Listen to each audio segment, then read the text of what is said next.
Pas trop méante. Gossier cuide. J'avoue, salud.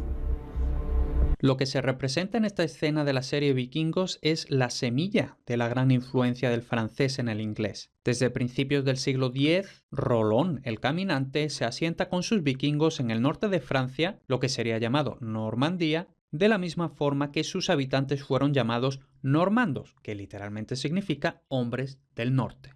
Esto es muy importante para nuestro nuevo reto lingüístico. Como se refleja en el tapiz de Bayeux, en la famosa batalla de Hastings del año 1066, Guillermo el Conquistador invadió Inglaterra. Esto suele verse como la invasión francesa de Inglaterra, aunque para ser más exactos, Guillermo era normando, nieto de Rolón. De hecho, antes de la conquista era simplemente el duque Guillermo II de Normandía. Los normandos de Rolón trajeron inicialmente su lengua nórdica, pero para el momento de la conquista de Inglaterra, la lengua de Guillermo era ya una variedad del francés que podemos llamar normando o francés normando, que era esencialmente el francés de la época, pero con algunas características influenciadas por la lengua nórdica originaria de los normandos. Vamos a ver un ejemplo que es en lo que vamos a estar basándonos todo el rato para este reto. En francés normando no se había palatalizado el sonido K ante la vocal A. De ahí que del latín capitale tuviéramos el francés normando catel, de donde sale el inglés actual cattle, que significa ganado. Al fin y al cabo el ganado es una forma de capital. En cambio, en francés parisino central, que es el que se haría el estándar y tendría mayor influencia en el préstamo de palabras hacia el inglés, el sonido K sí que palataliza ante la vocal A. De ahí que actualmente en inglés también exista chattel, que significa bienes en seres, y esto procede del francés antiguo parisino chatel. Vemos aquí, por cierto, que el inglés tiene estas especies de dobletes. De un mismo origen latino puede haber al menos dos palabras, una según la variante normanda y otra según la parisina.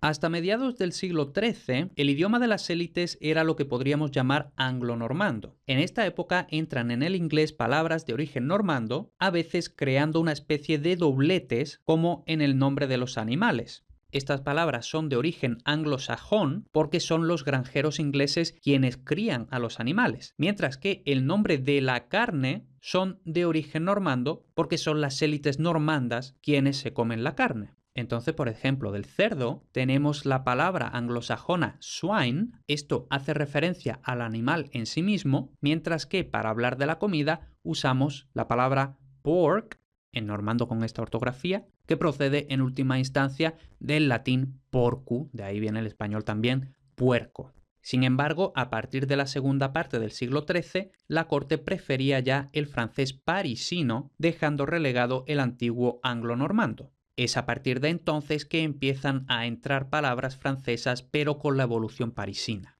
Con todo esto en mente, pregunta número 1. El inglés cat está obviamente relacionado con el latín cactus, que no es la palabra originaria latina, sino que es un préstamo bastante tardío. En latín no tardío, clásico, etc., gato se decía feles, de ahí tenemos felino. Luego tenemos el español gato y el italiano gatto, que revelan una forma alternativa gattus, ya en latín, mientras que el francés chat necesariamente desciende de cactus con C, no con G.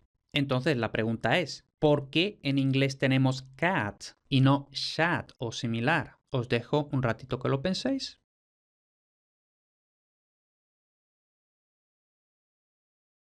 Y la respuesta en principio es bastante simple. Según lo que sabemos, podríamos explicar el inglés cat, no chat, por ser la forma normanda sin palatalización, igual que lo que habíamos visto de cattle frente a chattel. Sin embargo, en este caso, una consulta en la bibliografía nos informa de que ya en inglés antiguo, es decir, antes de la invasión normanda, existía la palabra cat, por lo que la palabra estaba ahí desde antes de todo esto de los normandos, al menos desde el año 700. Entonces, bueno, pues resulta que cat es simplemente un préstamo a partir del latín cactus. De hecho, parece ser que el latín cactus es el origen de la palabra para gato en la mayoría de las lenguas con esta raíz. O sea, que el latín no fue el inventor de la palabra, pero sí su difusor. Entonces, bien por la hipótesis de la forma normanda, que era buena, era verosímil, pero recordemos que siempre que se pueda hay que contrastar con la bibliografía. Y en este caso la bibliografía nos ha desmontado la teoría.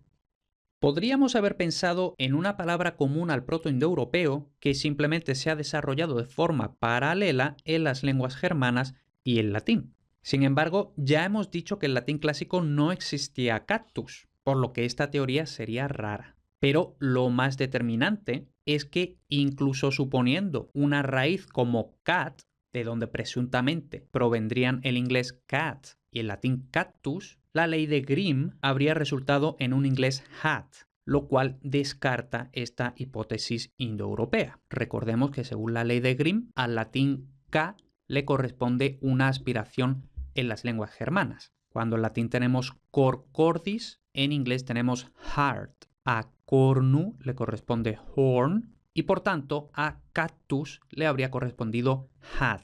Entonces no, esta hipótesis descartada. Dejamos ya al gato y vamos con la segunda pregunta. En inglés tenemos el nombre Charles, que procede del francés, que a su vez procede del latín Carolus. Y aunque la ortografía sea la misma en francés y en inglés, si nos centramos en el primer sonido, que es lo que nos interesa, vamos a ver una diferencia muy importante. En francés tenemos algo así como Charles. Mientras que en inglés tenemos Charles. Entonces fíjate que tenemos el dígrafo CH en las dos lenguas, pero en francés tenemos sh, Charles. en inglés tenemos che. Charles. Entonces la pregunta, ¿cómo se explica la diferencia de pronunciación de la grafía CH entre el inglés y el francés?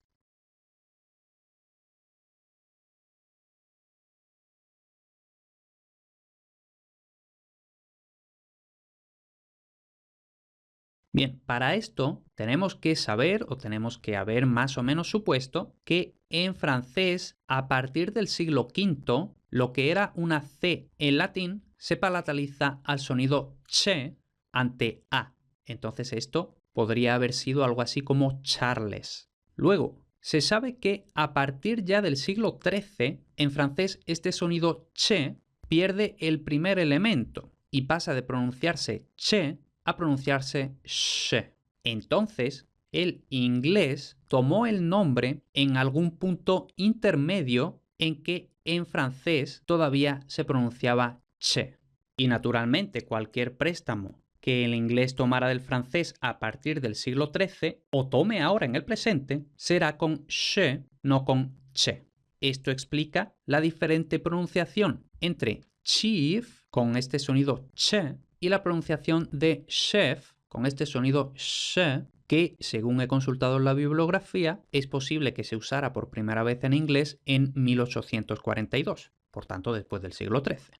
Entonces aquí tenemos un doblete más, en este caso no entre el francés normando y el francés parisino, sino directamente dentro del francés parisino, chief, que es el jefe militar, que se tomó antes del siglo XIII, y chef, el jefe de la cocina, posteriormente al siglo XIII. Entonces vemos que en todo esto siempre hay involucrada una especie de cronología relativa. Y bueno, ya como deberes os dejo para que resolváis por vuestra cuenta inglés chain del francés actualmente pronunciado chain, inglés chain, procedente del latín catena. Como digo, estos son deberes ya para vosotros. Y ya para terminar vamos con la última pregunta. Esta posiblemente es la más difícil.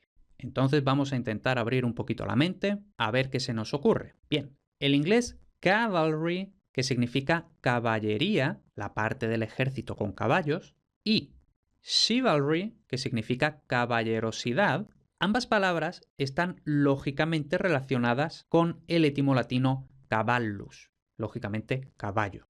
Ambas formas fueron tomadas del francés. Entonces, ahora atención a los detalles. Cavalry procede del francés cavalerie a partir del siglo XVI, mientras que el inglés chivalry procede del francés chevalerie tomado en algún punto de la Edad Media. Entonces, según todo lo que ya sabemos, ¿cómo podemos justificar la diferente pronunciación del primer sonido?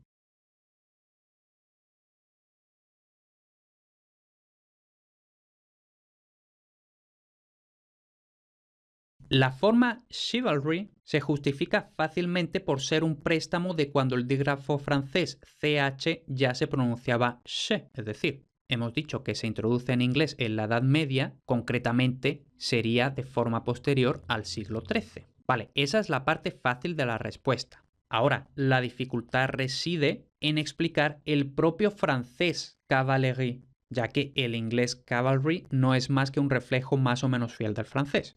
Entonces nos tenemos que centrar realmente en el francés cavalerie.